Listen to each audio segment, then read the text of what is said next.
with Jack Russell of Jack Russell's Great White, who's got a brand new album out called He Saw It Coming, which I am pleased. Again, I don't even have to bullshit you and tell you I like it. The voice is still there. Oh yeah, thank you. I you know, it's on loan. I've always said that. You know what I mean? And I'm fortunate that I still have what I had when I was in my 20s. Yeah, and it's not like you saved it through clean living. You're lucky. No, you're lucky to have that voice. I'm lucky to be alive. Are you kidding me? Absolutely, absolutely. I've been so. It's funny. I put something on the internet. I said, "Yeah, I've been sober for a year and a half now." Somebody goes, "You know, he's been sober for a year and a half so many times." I'm like, "Oh man," but this one's for real, because I was in the hospital for 5 days the last time I drank. I was in a coma. Sure. I woke up and the doctor's like, "You know, if you do this again, you're gonna die." He goes, "I don't know who the hell you are. I don't care, but I'm just telling you this for your own edification." You know, and I was like, Janie Lane, who was a good friend of mine, or be alive. So it was like pretty easy choice. You know? That's great. It was laid out black and white like that. I can get it. You know. And there's a song on the new album called My Addiction. Tell me about writing that song. Well, that was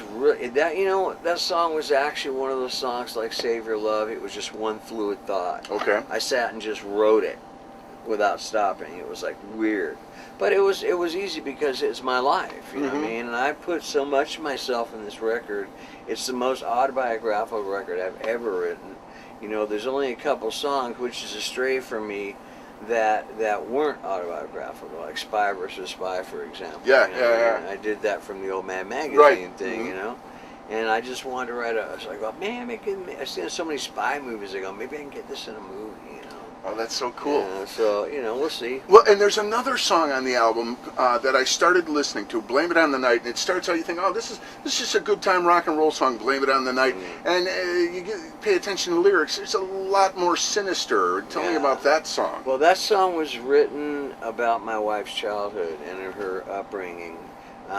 She was molested by her father, and she was 2 years old, and they used to beat her. Her dad, they got a picture in their family album where she's got a black eye, 2 years old. What 2-year-old kid deserves to get hit by her father? Her father's huge, and he's a cop. Yeah. Was a cop, you know what I mean?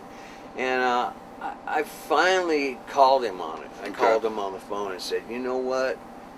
You just disgust me. You know, and I just I never did that. I'm like, you know what?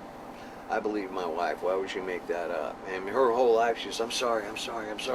She's sorry for the sun, you know, she's sorry for the clouds. I'm like, honey, it's not your fault. Yeah. You know, but that's the way she was brought up. You know, she's walking on eggshells. And she was like straight A student, you know, nursing school, everything. She excelled, valedictorian, all this stuff, you know, cum laude, whatever. You know, I don't know what it is. I dropped out of high school, but you know, you graduated cum louder. I think. Yeah, come louder, or come harder. Now we talked off camera a little bit. You were telling me that you may have a book coming out. Are you working on a? Oh yeah. I mean, it's going to be called Dancing on the Edge, but it should be called You Ain't Gonna Believe This Crap. You know what I mean? I mean, literally. I mean, I should not be here right now, and I should not be a rock star.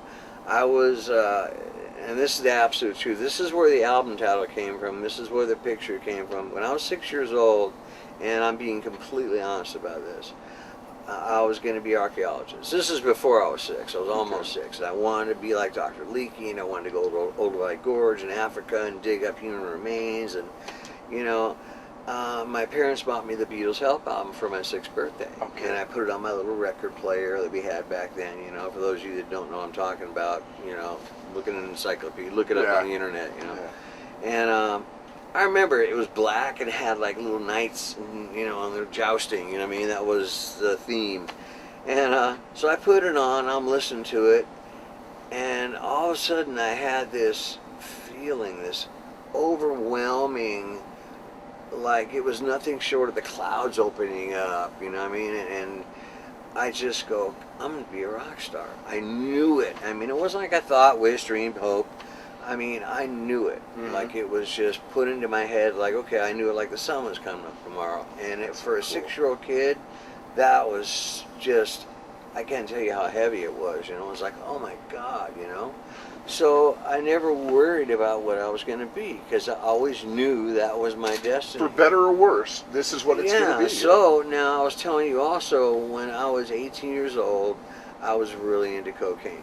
You know, I've been fighting drugs and alcohol my whole life. You know, and for whatever reason, you know, there's obviously something, you know, wrong in here or wrong in here, and so I used to rob people for drugs. I didn't have any money, so the logical thing was I don't want to, you know, steal. I don't want to break into houses and have to sell the stuff. It's too much of a hassle. I'll just go right to the source. So I borrowed this revolver from a friend of mine, and I loaded it only because when you point a revolver at somebody, you can tell it's not loaded. Right. You know, I mean, right. You can see the bullets in the there's no bullets in the cylinder. chamber. You know, Yeah. and then oh man, I should have loaded. And I was never ever meant to fire it. It was just to scare people, you know. Mm-hmm. So this one time, we had already done this a few times, and it was no problem. Walk in, blah blah blah blah. Even one guy even said, "Oh no, not again." I'm like, you know, I'm like, I had to laugh. I'm like, yeah, sorry, man. Yeah, it's us again. I won't take your money though. Keep your money. You know what I mean? Aww. And yeah, conscientious robber, right? Yeah. And so this one time, I heard that this guy, a friend of mine, an old friend of mine from junior high school, was dealing. So I went to his house with a friend of mine to rob him. And I smoked some PCP before I went in, and I blacked out. And apparently, from what the court transcripts say, because I don't remember any of this, I went inside, and my friend that was with me saw me just tripping out, and he split. He goes, this guy's like losing it. So I went outside, and there was a maid watering, and I went up to her, and this, like I said, I don't remember this. This is from the court transcript. And I go, where's the Coke? And she thought that I was a friend of the guy's playing a joke on her. So she goes, no Coke, just Pepsi. Go to the refrigerator, help yourself. And, you know, it wasn't funny at the time. Well, I don't remember, but I mean, it wasn't funny at the time. But when later after I got out of jail, I read the transcripts, and I'm like, oh my God, no Coke, just Pepsi. Pepsi, cheap, cheap. You know, like Saturday Night Live. I'm like, this is not even real, you know. I was in the house. The father was down the hill with the horses. He looks up and sees this guy hassling with the maid, and he's got a gun. The gun goes off. I don't even remember that. I don't remember any of this, right? Apparently, he goes up gets his briefcase full of money and gets in this bathroom. Somehow, we get in the house. She gets away from me, goes in the bathroom with him, and it's like this 2-inch thick oak door. And they said I was pounding on it, putting big cracks in it. And then they said I shot through the door. The bullet went through the door, hit a St. Christopher medallion over her heart, and ricocheted into her shoulder. Oh, wow. And I'm like, you know, when I came out of the house, I woke up on my knees, and there's a door, and there's the gun. I didn't know I'd shot it. I go, I'll unload it, and I'll put the bullets on the water. I heard all the SWAT team come out with their hands up, and I'm like, what? And then I remember what I was there for. So I took the bullets out, didn't even notice I, you know, shot 2 bullets. You didn't know you had shot a person? No, I didn't know I shot the gun. I didn't even notice. I was just ready to get him out. Stuff down the side of a waterbed, came out, threw the gun out, and the guys all tackled me. What'd you shoot it for? I'm going, shoot who? And they told me what happened. I'm like, I heard my dad's voice. You know, one of these days you're going to get all hopped up on this stuff and you're going to shoot somebody. I used to laugh. I didn't have a gun. What do you mean I'm going to shoot somebody? And I go, I shot somebody. Can't believe it, you know. So they gave me 8 years. And I'm like, oh my God. I'm done. So much for being a rock star. Ever, yeah. But I thought, that's not right. I know I'm going to be a rock star. So I go to jail, and I'm sitting there after I get 8 years. I'm back in the holding cell. I'm just crying. I go, how much do you get? I go, 8 years. He goes, well, dude, don't you know? I go, what? He goes, you're going to YA, California Youth Authority. You go, so?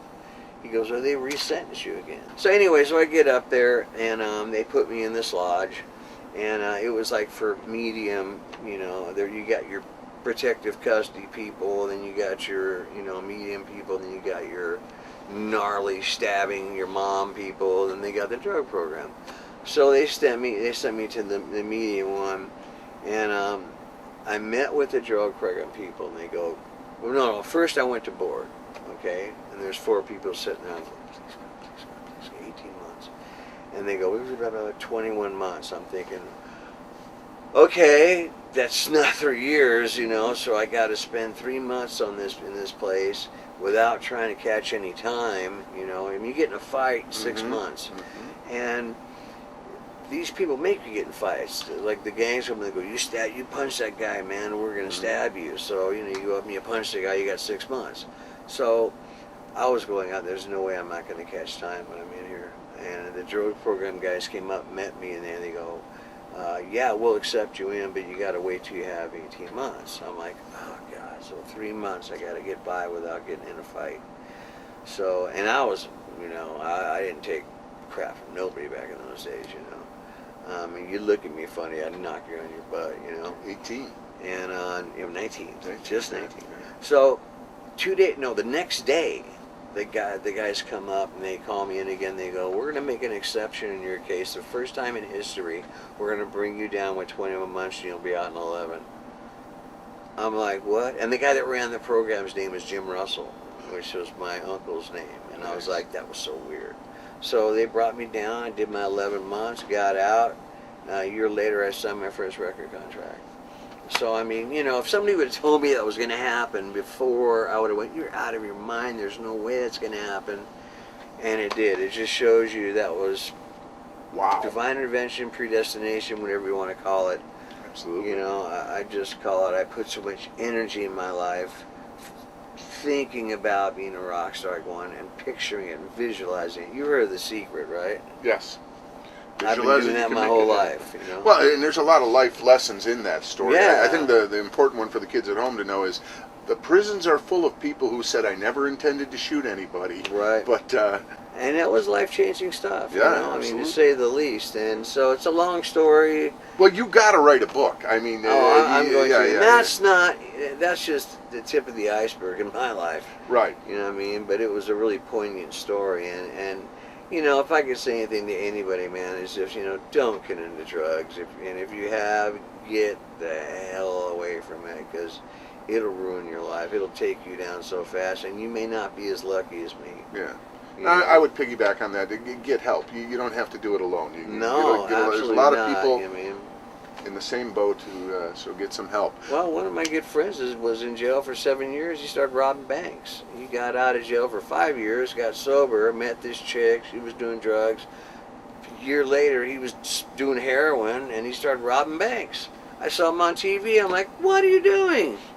And then all of a sudden they go, we finally captured him, the Scourge of the Southland, the Balding Bandit. And I'm like, oh no. Oh God. It's bad enough getting busted for robbing banks, and you go into jail with a moniker like that, Balding.